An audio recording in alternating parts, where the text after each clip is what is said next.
శుభాలు పంచడానికి రావడం జరిగింది. ప్రియమైన సహోదరుడా, సహోదరి, నిశ్చయమైన దేవుడని ఆయన రుచి చెప్పడానికి ఈ స్థలానికి మేము వచ్చి ఉన్నాం గనక దేవుని తెలుసుకోండి. దేవుడు గొప్ప దేవుడు. ఆయన పరిశుద్ధాత్మ కలిగిన దేవుడు, ఆయన నిశ్చయమైన కలిగిన దేవుడు గనక మనమందరూ ఒకసారి పరిశీలించుకొని ప్రభు గొప్పవాడని మనం తెలుసుకొని యేసు వైపు మనం తిరిగినట్లయితే యేసుక్రీస్తు దేవుడు గొప్పవాడని, యేసుక్రీస్తు దేవుడు నిత్యమైన దేవుడని, యేసుక్రీస్తు దేవుడు పరిశుద్ధుడని, యేసుక్రీస్తు దేవుడు ఆయన భూమి ఆకాశాన్ని కవి చేసిన వాడని, యేసుక్రీస్తు దేవుడని, ఆయన పరిశుద్ధుడని మనం తెలుసుకొని ఆయన వస్తు కొరకు మనం ఎదురు చూసేవారుగా ఉన్నాం గనక ప్రియమైన సహోదరుడా, సహోదరి, మనకి కొద్ది నిమిషాలు కొద్ది సమయం మనము కేటాయించుకొని దేవుని వైపు చూసినట్లయితే దేవుడు పరిశుద్ధుడు. ఆయన నశించిపోతున్న ఆత్మల కొరకు నరకానికి వెళ్లకుండా ఆయన పరలోకం చేర్చాలని ఆయన ఇష్టపడుతూ ఉన్నాడు కనుక ప్రియమైన సహోదరుడు, అక్క, చెల్లి, మనమందరం గమనించవలసిన వారు ఉన్నాము గనక. ఎందుకంటే దేవుని బిడ్డలమై దేవుని నమ్ముకుందాం. ఎందుకంటే దేవుడు రాకడ సమీపంలో ఉన్నాము, దేవుడు రాకడ దగ్గరలో ఉన్నాము. యేసుక్రీస్తు దేవుడు నమ్ముకుంటే మనకి యేసుక్రీస్తు దేవుడు నమ్ముకుంటే ప్రతి మన ఆరోగ్యాలు బాగుంటున్నాయి. మన ప్రతిది కూడా దేవుడు తీర్చేవాడై ఉన్నాడు. ప్రతి ఇబ్బందుల నుంచి దేవుడు తొలగించేవాడైనాడు. ప్రతి కష్టాల నుంచి దేవుడు తీసివేసేవాడైనాడు. ప్రతి అప్పు నుంచి విడుదల కొట్టించేవాడైనాడు. ప్రతి బాధ నుంచి దేవుడు లోపించేవాడైనాడు. సహోదరుడా, సహోదరి, దేవుని కొరకు ఎదురు చూద్దాం.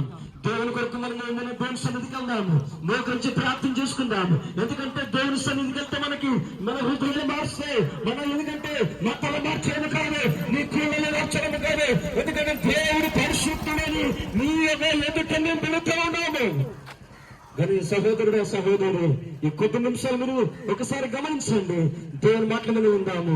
దేవుని ఒకసారి మనం గమనించుకున్నట్లయితే, ఎందుకంటే ఒక రోజున ఒక సమయం మేము కూడా ఈ రీతిగా నడుచుకున్నవారము ఒక దినాన.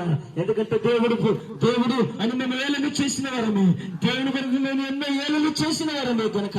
ఎందుకంటే ఆ హృదయాలు మార్చుకొని ఈ రోజు మేము దేవుని వైపు తిరుగుతూ, దేవుని కొరకు మేము ఆరాధిస్తూ, దేవునితో మేము ప్రార్థన చేస్తూ, దేవుని కొరకు మేము ఆడబడుతూ, దేవుని కొరకు సాటి చెప్పుతూ మేము రక్షించబడ్డాము. ఆయన రక్తముతో కడిగి యేసు గురించి మనము ఏదో సాటి చెప్పుతున్నామంటే ఆయన యేసుక్రీస్తు మాత్రము వాళ్ళని. అక్క, చెల్లెళ్ళారు, ఒకసారి గమనించండి. దేవుని వైపు మనము ఒక్కసారి మోకరించి ప్రార్థన చేసుకున్న బిడ్డలుగా ఉన్నాము. ఒక్కసారి దేవుని కొరకు అడిగేవారుగా ఉన్నాము. ఒక్కసారి దేవుని కొరకు మనము కన్ను పెట్టేవారుగా ఉన్నాము. ఎందుకంటే దేవుని నమ్ముకుంటే ఖచ్చితంగా మన హృదయాలు మార్చితే, దేవుని సన్నగిస్తే కనుక మన హృదయం ఆటోమేటిక్ గా దేవుడు నడిపించేవాడై ఉన్నాడు. సహోదరుడు, అక్క, చెల్లి, ఒకసారి మీరు గమనించండి.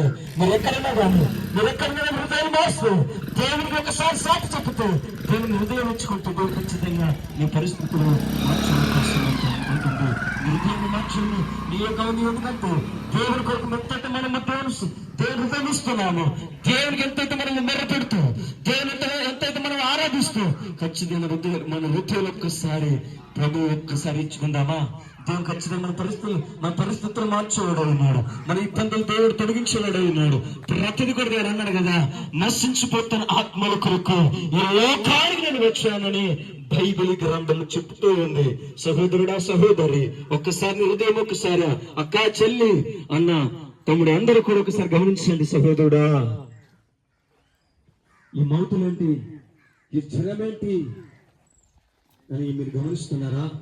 ఒక్కసారి మీరు కుర్చీ మీరు హృదయాలు పెట్టుకొని, ఎవరైతే బాగున్నారో, ఎవరైతే కష్టంలో ఉన్నారో, ఎవరైతే ఈ యుద్ధంలో ఉన్నారో, ఒకసారి మీరు ప్రార్థన చేసే సమయంలో మీరు చేపెట్టి ప్రార్థన చేసుకుంటే ఖచ్చితంగా మీరు పరిస్థితులు ఆటోమేటిక్ గా దేవుడు ముందుకు నడిపిస్తున్నాడు కనుక దయచేసి, ఎందుకంటే దేవుడు గొప్పవాడు తెలుసుకున్నా, దేవుడు మంచివాడు, ఆయన పరిశుద్ధాత్మ కలిగిన దేవుడు, ఏ కార్యమైన చేసగలిగిన వాడు ఆయన ఒక్కడు మాత్రమే.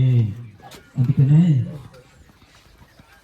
దాని గొప్ప దేవుడు కనుక మనమందరము కూడా రాబోతున్న మనమందరము ఒక గుంపులుగా నిలబడి ప్రార్థన చేసి బిడలగా ఉన్నాము. సరే, దయచేసి ప్రార్థన చేసుకుందాం. మీ కుర్చీలో మీ యొక్క గుండెలో ప్రార్థన చేస్తున్నాం. ఒకసారి మీ చేతులు గుండెలో పెట్టుకోండి. ప్రార్థన చేస్తున్నాం. పరిశుద్ధుడైన తండ్రి, మహోన్నతుడా, జీవం కలిగిన దేవానికి స్తోత్రాలు, విమోక్షకుడానికి స్తోత్రాలు చెల్లిస్తున్నాను. అలాని దేవానికి స్తోత్రాలు చెల్లినాచకరుడా, ఆలోచనకర్త, నిశ్చలత తండ్రి, సమాధానకర్త నీకు వందనాలు. బాబా, నీ పరిశుద్ధాత్మ శక్తి ఈ స్థలంలో పంచినట్లుగా ప్రార్థిస్తున్నాను.